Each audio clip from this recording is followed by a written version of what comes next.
में कितना इनपुट होगा? इसमें एक इनपुट होगा सर्कल का रेडियस, और कितना आउटपुट होगा? एरिया एंड सरकमफेरेंस है तो दो आउटपुट। तो इनपुट्स एक होगा radius of the circle, and outputs दो होंगे area and circumference of the circle. इसी तरह से एक और एग्जांपल लेते हैं। मान लो हमको surface area and volume of sphere निकालना है। इसमें हमको क्या इनपुट लगेगा? वॉल्यूम के ऐसा स्फीयर के बारे में है तो उसका एच और आर का वैल्यू, तो दो इनपुट्स एच एंड आर, और दो output surface area and volume. फिर मान लो हमको निकालना है कि एक नंबर दिया हुआ है 997, वो प्राइम है या नहीं है। यहाँ पे क्या इनपुट होगा? कोई इनपुट होगा क्या? कोई इनपुट नहीं होगा, क्योंकि एक नंबर फिक्स्ड दिया हुआ है 987। और आउटपुट क्या होगा? आउटपुट हमको ये बताएगा कि प्राइम है या नहीं।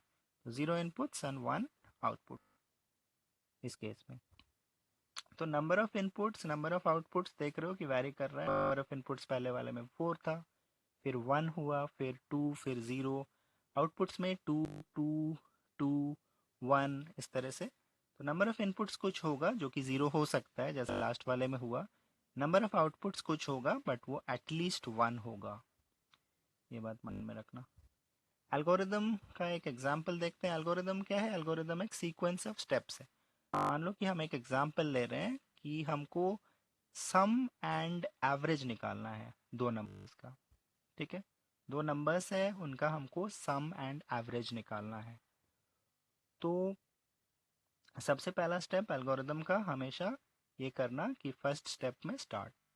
ठीक है, फर्स्ट स्टेप हमेशा स्टार्ट। सेकंड स्टेप में इनपुट करने बोलना। क्या इनपुट चाहिए हमको? दो numbers, input two numbers A and B. Third में क्या होगा?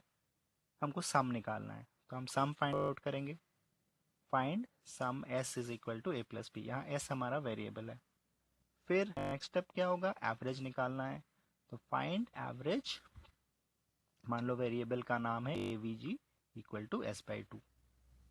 फिर इनपुट हमारा था दो नंबर्स ए एंड बी, उससे हम लोगों ने कैलकुलेशन किया सम एंड एवरेज। अब उसको प्रिंट कर देना है, तो प्रिंट एस जो सम था and print average A V जी जो हमारा एवरेज था, और फिर स्टॉप। बस इतना करना है। शुरू में स्टार्ट, लास्ट में स्टॉप।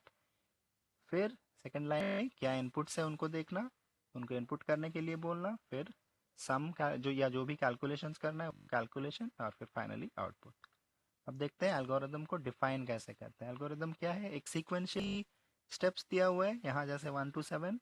इसलिए एल्गोरिदम को डिफाइन हम लोग करेंगे sequence of as a sequence of well defined instructions as a sequence of well defined instructions। well defined का मतलब है जो कंप्यूटर कर सके। To solve a given problem, कोई प्रॉब्लम को सॉल्व करना है यूजिंग जीरो और मोर इनपुट्स।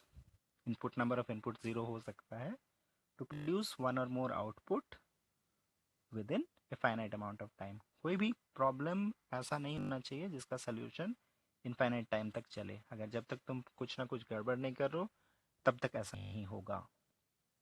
तो ये डेफिनेशन है एल्गोरिदम का, इसको ध्यान में रखना। अब आते हैं फ्लो चार्ट पे। फ्लो चार्ट, फ्लो चार्ट है ज्योमेट्रिक रिप्रेजेंटेशन, मतलब ग्राफिकल सोल्यूशन। तो डेफिनेशन इसको हम लोग लिखते हैं कि flow chart is a diagrammatic representation of the steps to solve a given problem.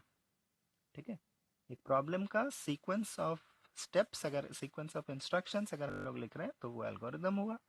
और अगर उसका डायग्रामेटिक रिप्रेजेंटेशन का है तो वो फ्लो चार्ट हुआ।